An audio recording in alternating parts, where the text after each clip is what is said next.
Hello everyone and welcome back to the channel. आज हम लोग फिर से वापस आ गए हैं एक केस डिस्कशन के साथ। आज एल्बो डिसलोकेशन के एक केस की बात करेंगे। तो इस केस में ऐसा था कि एल्बो डिसलोकेट हुई। अ, एक महीने के लिए पेशेंट का जो एल्बो है वो प्लास्टर कास्ट में रहा एंड देन फिजियोथेरेपी स्टार्ट हुई। बट पता नहीं उन्होंने कैसी थेरेपी करवाई कि even after 2-3 months of regular therapy उनका हाथ जो था वो बहुत मतलब कॉन्ट्रैक्चर सॉफ्ट कॉन्ट्रैक्चर बन रहा था and restricted range of motion थी। तो ये केस डिस्कस करेंगे। अ, उससे पहले ऐसे और टॉपिक्स एंड केस डिस्कशंस के लिए सब्सक्राइब कर देना आप लोग। एंड कमेंट में आप छोड़ सकते हैं कि कोई और केस आपको डिस्कस करना हो या किसी का ट्रीटमेंट प्लान डिस्कस करना हो, so we can do that as well. So the patient had chronic stiffness after elbow dislocation, uh, जिसमें restricted flexion and extension था। Majorly flexion and extension restricted था, of course supination and pronation भी restricted था। And 6 months से वो regular therapy ले रही थी patient after the removal of plaster cast, but patient को relief नहीं था and range of motion जो थी वो बहुत restricted थी। Patient condition: since the patient's elbow was immobilized in plaster cast for 1 month uh, and remains stiff even after 6 months of regular therapy, it suggests that chronic post-traumatic stiffness is there. तो क्योंकि एक महीने के लिए plaster cast में था patient का elbow, उस वजह से वो मतलब मूव नहीं किया पेशेंट ने, जिस वजह से बहुत ज़्यादा स्टिफनेस आ गई एंड रेगुलर थेरेपी उनकी चल रही थी। जैसा उन्होंने हिस्ट्री दिया उस हिसाब से बता रही हूँ, आई एम नॉट श्योर, क्योंकि कई बार ऐसा होता है पेशेंट जैसे 1 महीना करवाया, 1 महीना पेशेंट ने खुद कर लिया। अब जो खुद पेशेंट करता है उसका उतना इफेक्ट नहीं आता, बट पेशेंट ने यही हिस्ट्री दी थी कि मैं लगातार 6 महीने से थेरेपी करवा रही हूँ एंड फिर भी मेरा हाथ जो है वो नहीं खुल रहा है, यहीं के यहीं रह गया है, रिस्ट्रिक्टेड रह गया है। So this was a case of chronic post traumatic stiffness. ठीक है। अब ये क्यों हो सकता है? May be because of capsular contracture, capsules का कॉन्ट्रैक्चर बन गया, मसल शॉर्टनिंग हो गई, सॉफ्ट टिश्यू में एडहेशंस हो गई, या फिर हेट्रोट्रोपिक ऑसिफिकेशन हो गई। वो हमें एक्सरे में ही दिखेगा। नाउ अब देखो, बेसिक फिजियोथेरेपी मैनेजमेंट से तो ये मैनेज हो नहीं पाएगा, so we need advanced physiotherapy management, जिसमें क्या क्या चीज़ें हैं। पहला है मैनुअल थेरेपी एंड मोबिलाइजेशन, जिसमें कि हम जॉइंट का मोबिलाइजेशन करेंगे, grade 3 and 4। We'll use Maitland mobilization technique, Mulligan mobilization with movement technique and posterior glide और anterior glide. Posterior glide flexion के लिए यूज़ करते हैं, एंटीरियर ग्लाइड एक्सटेंशन के लिए हम लोग यूज़ करते हैं। Then we'll also use soft tissue release, जिसमें कि हम लोग डीप फ्रिक्शन मसाज देंगे एडहेशंस पे, या फिर क्रॉस फ्रिक्शनल मसाज भी दे सकते हैं। And we use myofascial release for tight forearm muscles. फिर प्रोलॉन्ग्ड स्टैटिक स्ट्रेच यूज करेंगे, जिसमें कि हम लोग low load prolong stretch use करेंगे। ठीक है। वेटेड स्ट्रेच यूज करते हैं, स्टैटिक स्प्लिंटिंग यूज करते हैं एंड सीरियल कास्टिंग यूज करते हैं। फिर स्ट्रेंथनिंग और फंक्शनल ट्रेनिंग पे आएंगे हम लोग, जिसके अंदर की आइसोमेट्रिक कॉन्ट्रैक्शंस करवाते हैं पेशेंट को, इसेंट्रिक लोडिंग करवाते हैं, पीएनएफ करवाते हैं, थेरेप्यूटिक एक्सरसाइजेस करवाते हैं। Then heat and hydrotherapy is important. कोई भी स्ट्रेचिंग, कोई भी मोबिलाइजेशन करवाने से पहले हम लोग मॉइस्ट हॉट पैक लगाते हैं, सो दैट जो टिश्यूज हैं वो रिलैक्स हो जाएं, सॉफ्टन हो जाएं। अगर हाइड्रोथेरेपी अवेलेबल है, जो कि यूजुअली अवेलेबल नहीं होती है ऐसे सेंटर्स पे, अगर अवेलेबल है तो हम लोग असिस्टेड मूवमेंट कराएंगे वार्म वाटर में and buoyancy supported range of motion करवाएंगे। सो अब देखो, किसी किसी पेशेंट को इवन आफ्टर थेरेपी, अब 6 महीना हो गया पेशेंट को, अभी तक रिलीफ नहीं आया, आप 1-2 महीना करवाओगे एंड फिर भी अगर बाय एनी चांस इम्प्रूवमेंट नहीं आता, तो हमें सर्जिकल ऑप्शन सोचने पड़ते हैं कि शायद इस पेशेंट को सर्जरी की रिक्वायरमेंट होगी। अगर 3 से 6 महीने थेरेपी करवाने के बाद भी उतना इम्प्रूवमेंट नहीं दिखता, तो फिर हम पेशेंट को आर्थ्रोस्कोपिक या फिर ओपन कैप्सुलर रिलीज के लिए भेज सकते हैं। Excision of the heterotropic ossification अगर है, if present, then manipulation under anaesthesia, अगर सॉफ्ट टिश्यू कॉन्ट्रैक्चर है तो। नाउ वीक वाइज हम लोग इसका प्रोटोकॉल डिस्कस करने वाले हैं। देखो, हर पेशेंट का प्रोटोकॉल अलग होगा according to the patient symptoms and patient क्या क्लिनिकल साइंस शो कर रहा है उसके हिसाब से, बट ये एक बेसिक प्रोटोकॉल है जिसके हिसाब से हमें चलना होता है। So week one would be low load, prolonged stretching and mobilisation. ठीक है, हमारा गोल क्या है फर्स्ट वीक में कि जो सॉफ्ट टिश्यू के एडहेशन हैं उसको ब्रेक कर पाए, जॉइंट मोबिलिटी को इम्प्रूव कर पाए एंड हम लोग लो लोड लॉन्ग स्ट्रेचिंग को इनिशिएट कर पाए so that we can remodel the stiff tissue. ठीक है, लोड कम होगा और ज़्यादा देर के लिए होगी स्ट्रेचिंग तो जो हमारे कॉन्ट्रैक्चर बन रहे हैं वो खुल जाएंगे। एक्सरसाइजेस क्या क्या है वीक वन में? पहला है हीट थेरेपी 10 से 15 मिनट के लिए, जिससे कि सॉफ्ट टिश्यू की फ्लेक्सिबिलिटी बढ़ जाएगी, सॉफ्टन हो जाएंगे, टिश्यूज रिलैक्स हो जाएंगे एक्सरसाइज से पहले। Then is a low load prolong stretching, जो कि हम लोग 3 to 5 रेपिटेशंस के लिए करते हैं, 30 सेकेंड्स टू 2 मिनट्स के लिए होल्ड करते हैं। प्रोलॉन्ग स्ट्रेच है ना, तो ज़्यादा देर के लिए रोक के रखना है। 30 सेकेंड से शुरू करेंगे, धीरे धीरे प्रोग्रेस करते करते 2 मिनट्स तक लेकर जाएंगे if it is possible.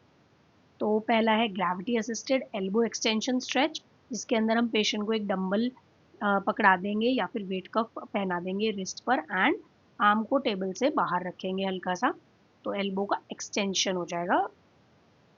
Then gravity assisted elbow flexion stretch, जिसके अंदर हम फोर आर्म को थाई पे रेस्ट करेंगे एंड ग्रेविटी से नेचुरली जो एल्बो बेंड होगी वो होने देंगे। Then we'll use static splinting या फिर ब्रेस, थोड़ा सा स्ट्रेच को मेंटेन करने में हेल्प करता है for longer duration. Then active and passive mobilisation, इसकी हम 10 रेपिटेशंस कराएंगे दिन में 3 बार इफ़ इट इज़ पॉसिबल। नहीं तो पेशेंट अगर हमारे पास एक बार आ रहा है तो हम तो एक ही बार करवाएंगे। And we'll ask the patient, अगर पेशेंट खुद से कर सकता है घर पे एक बार एटलीस्ट और, देन दैट्स ग्रेट। तो पहला है active assisted elbow flexion and extension, then forearm supination and pronation mobilisation. ठीक है, then is joint mobilisation techniques, therapist assisted होगी 5 मिनट्स के लिए, तो हम एंटीरियर ग्लाइड या फिर पोस्टीरियर ग्लाइड देंगे फ्लेक्शन एंड एक्सटेंशन के लिए। अब वीक 2 पे आ जाते हैं। वीक 2 का हमारा गोल है स्ट्रेंथन करने का एंड फंक्शनल मोबिलिटी बढ़ाने का। The goals are to strengthen the supporting muscles, to maintain the new range of motion and improve the end range control. ठीक है, तो जो मतलब वीक 1 में हमने रेंज ऑफ मोशन गैदर करी है, न्यू हम लेके आए हैं, उसको मेंटेन करना है वीक 2 में, और जो आसपास की सपोर्टिंग मसल्स हैं उनको और ज़्यादा स्ट्रॉन्ग करना है, स्ट्रेंथन करना है एंड जो एंड रेंज का कंट्रोल है उसको इम्प्रूव करना है। एक्सरसाइजेज क्या है? प्रोग्रेसिव स्ट्रेचिंग जो कि 3 to 5 रेपिटेशन होंगी एंड 1 to 2 मिनट्स के लिए हम लोग होल्ड करवाएंगे। जो हम डंबल और वेट कफ वाला एक्सरसाइज कर रहे थे वीक 1 में, उसका थोड़ा सा वेट बढ़ा देंगे। ठीक है, ½ kg बढ़ाएंगे पहले, अगर पेशेंट ½ kg इजीली एक्सेप्ट कर रहा है तो 1 kg बढ़ा देंगे। Then we'll use contract relax PNF stretching technique, जिसके अंदर हम रिस्ट्रिक्ट करेंगे मूवमेंट को 5 सेकेंड्स के लिए और फिर स्ट्रेच करेंगे आगे। Then we'll use a dynamic stretching, progressive stretching हो गया, फिर डायनेमिक स्ट्रेचिंग जो कि हम 10 रेपिटेशंस करेंगे ट्वाइस अ डे, जिसमें हम लोग बाइसेप कर्ल्स करेंगे, tricep extension and forearm supination and pronation करेंगे। प्रोनेशन सुपिनेशन फर्स्ट वीक में तो हम ऐसे ही कर रहे थे, now we'll use with light resistance therabands के साथ हम लोग करेंगे। देन इज आइसोमेट्रिक होल्ड्स, ये हम 5 to 10 सेकेंड्स के लिए करेंगे, 5 to 10 second hold, 5 repetitions and twice a day at least. तो एल्बो फ्लेक्सर्स और एक्सटेंसर्स के आइसोमेट्रिक्स करेंगे वॉल के अगेंस्ट या फिर किसी रेजिस्टेंस के अगेंस्ट। नाउ वीक 3 में हम लोग functional training and load progression करेंगे कि बंदा अपनी फंक्शनैलिटी पे वापस आ पाए, अपने एरियल्स पे वापस आ पाए एंड लोड थोड़ा सा बढ़ा देंगे। तो इसमें हमारा गोल क्या है, स्ट्रेंथ एंड्योरेंस बढ़ाना and functional range of motion को इम्प्रूव करना। एक्सरसाइज क्या है, continued stretching and joint mobilisation, जो स्ट्रेचिंग और मोबिलाइजेशन हम कर रहे थे उसको वही कंटिन्यू करना। थोड़ा सा जो होल्ड टाइम है उसको हम बढ़ा देंगे, will increase the hold time and resistance also, ठीक है। लो लोड प्रोग्रेसिव स्ट्रेचिंग में जो हम लोग रेजिस्टेंस दे रहे थे एंड होल्ड टाइम दे रहे थे उसको इंक्रीज करना है, and therapist assisted joint mobilisation देंगे। देन फंक्शनल स्ट्रेचिंग देंगे, 10 to 15 रेपिटेशंस कर देंगे ट्वाइस अ डे, ठीक है। Wall pushups, weight bearing arm exercises, dumbbell press, functional strengthening वाली एक्सरसाइजेज ऐड कर देंगे इसमें। ये मैंने कुछ एग्जाम्पल्स दिए हैं, आप और भी एक्सरसाइजेज कर ऐड कर सकते हैं, प्लस पेशेंट के हिसाब से भी करनी होती है ये exercises add. Then task oriented exercises देंगे, स्टिमुलेटेड डेली एक्टिविटीज़, जैसे अगर पेशेंट का काम है रोज़ अपना एक भारी बैग उठाकर ऑफिस जाना, या ऑफिस में उसकी कुछ ऐसी रिस्पॉन्सिबिलिटीज़ हैं जिसमें उसको वेट उठाना है, हाथ उठा के ऊपर रीच करना है, फॉर एग्जांपल सेल्स का काम है, ऊपर वाली शेल्फ पे रीच करना है, कुछ भी काम है, तो वैसी वाली एक्टिविटीज़ ज़्यादा करवाने की कोशिश करेंगे। So stretching and joint mobilization continue रखेंगे, फंक्शनल स्ट्रेंथनिंग बढ़ाएंगे एंड टास्क ओरिएंटेड एक्टिविटीज कराएंगे हम लोग वीक 3 में। Week 4 is final progression and maintenance. तो इसमें हमारा गोल है to maximize the functional mobility and return to daily activities and prevent any recurrence of the stiffness.